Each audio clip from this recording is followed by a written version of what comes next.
Good morning, guys. Happy Labor Day. Happy Labor Day. You guys remember that song, Listen, Obey, and Be Blessed? That song, right? Well, this is my remix. Listen, obey, and be stressed. That's what happens when you listen to the governing body leaders of Jehovah's Witnesses. You don't you don't listen, obey, and be blessed. There's no blessings being a Jehovah's Witness. There is zero blessings coming your way being a Jehovah's Witness. Instead, you listen, obey, and now you stressed out. You either stressed out financially, you stressed out mentally, emotionally, physically. One way or another, you stressed out being a Jehovah's Witness. Because you keep exerting yourself.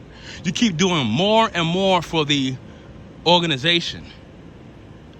And your best is never good enough. You guys know the saying, seeing is believing, right? I think reality is going to hit a lot of Jehovah's Witnesses in the near future. All the Jehovah's Witnesses that were born and raised in this organization, and they was told, by the time you go to high school, paradise is going to be here.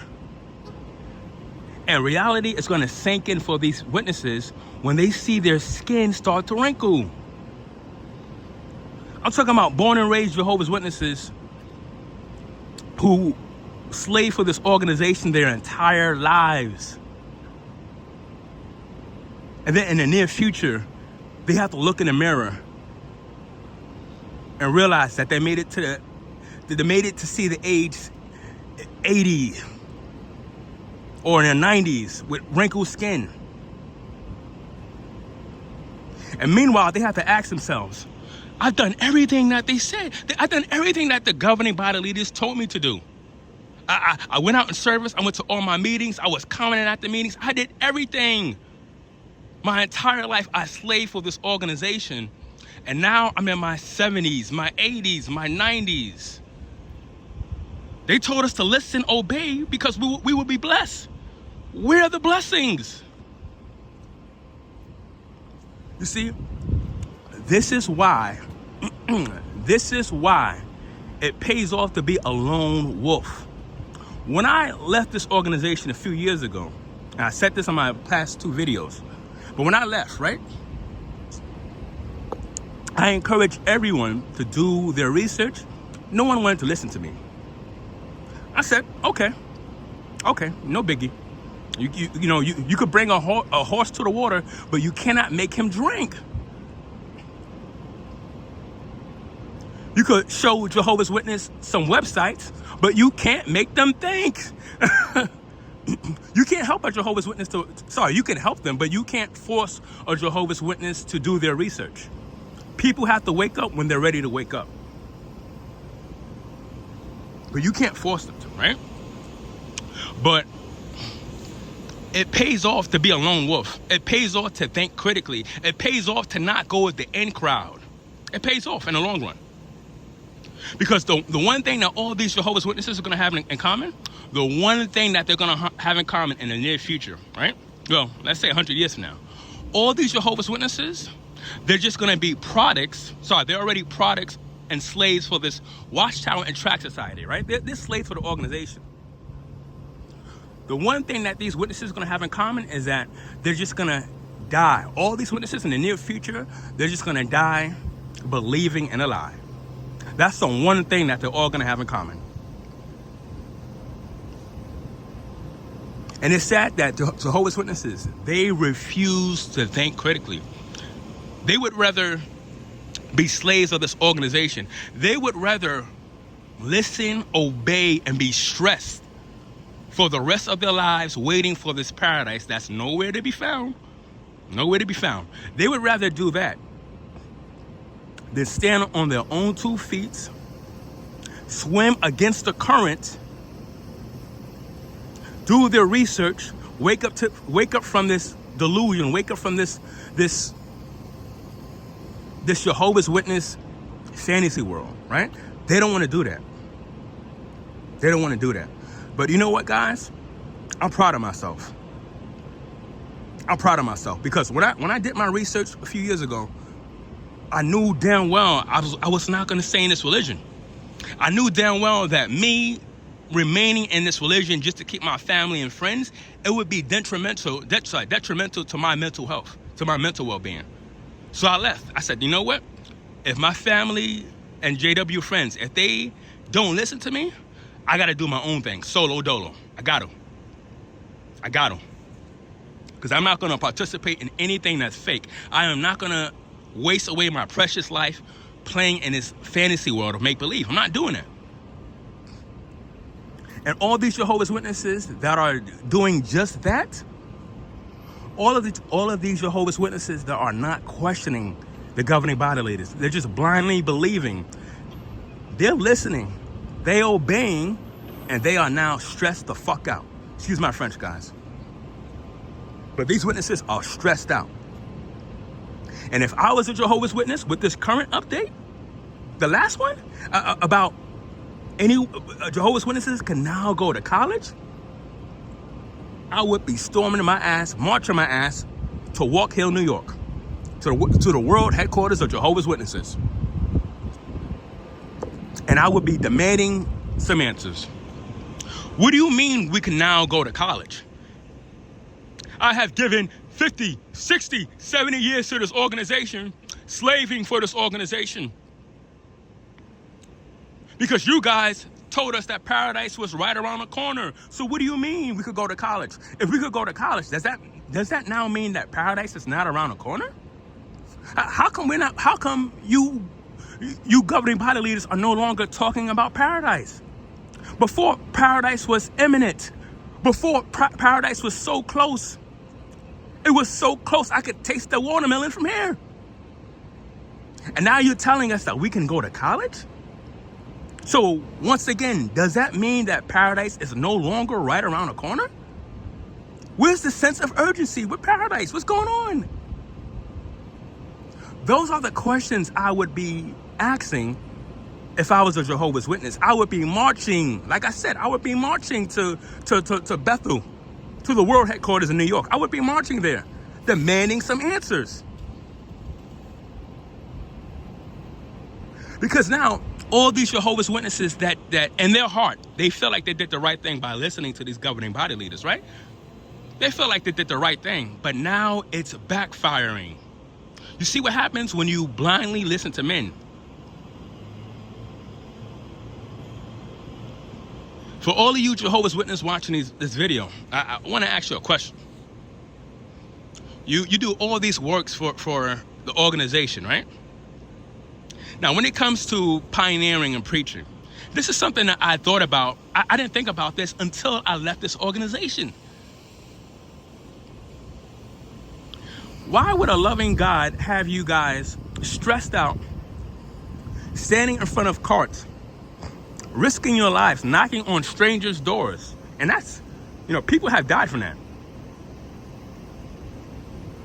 People have died from knocking on random people's doors. Why would a loving God want you to put your life in jeopardy, right?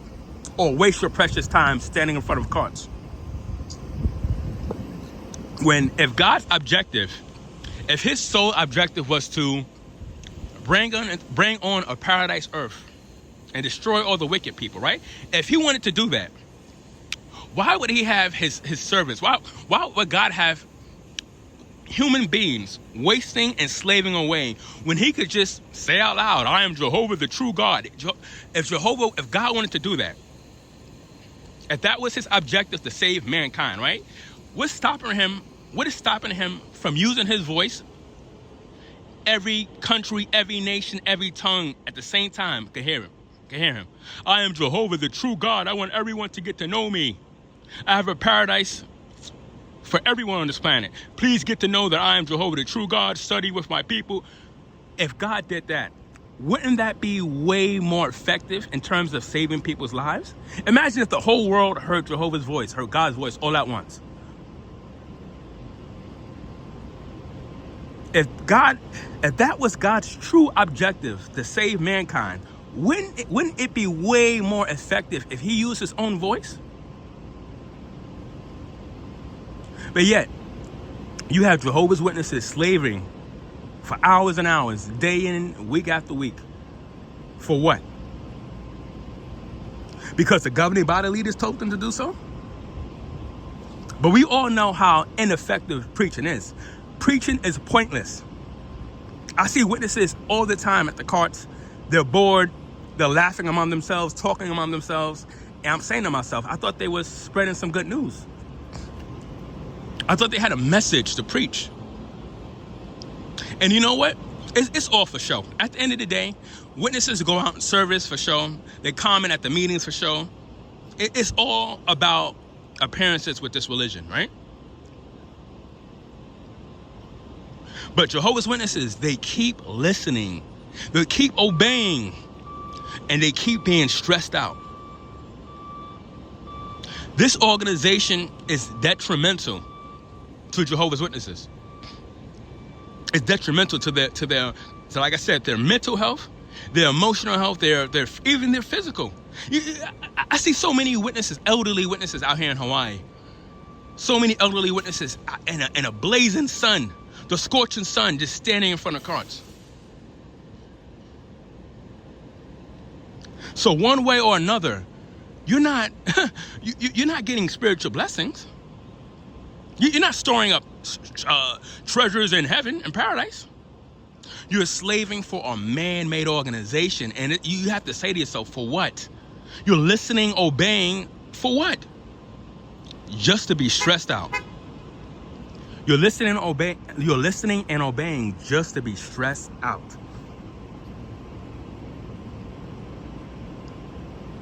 This organization is so corrupt. It's so corrupt. And, you know, I'm thankful that more and more Jehovah's Witnesses are waking up. But as I've also mentioned in my past videos, there's going to be an abundance of witnesses who will never leave because they invested way too much time in this organization. And they don't want to have to come to realize that, damn, I did all this for nothing? All the times I was preparing for the meetings, going to comment at the meetings, going out in service, I did all that for nothing? Nah, that can't be. That can't be the case. So there's going to be a lot of witnesses who they're going to continue to run on this hamster wheel until the day that they die. But like I said, it pays to be a lone wolf. No one listened to me 2 years ago. And I stood my ground. And I'm still I'm still keeping my ground. Because I know that this is not the truth. I don't care if it's 1,000 people calling me an apostate, 1,000 people blocking me, shunning me. I don't care. I'm not going with the crowd. I'm swimming against the current. I'm doing what's right against all odds. Whether you're with me or against me. But this is why it pays to think critically. Because all these Jehovah's Witnesses that refuse to think critically, they listen, obey, and now they're stressed out by their own leaders. Now you could go to college. My heart goes out to all the witnesses in their 60s, 70s, and 80s that wanted to go to college. Did the governing body leaders give you guys an apology? Did they say, "Oh, we were so sorry, you elderly brothers and sisters. We're so sorry that we are so sorry that we now changed the doctrines"? Can those witnesses that are 60 plus, can they jump in a time machine and get back 30, 40 plus years of their lives?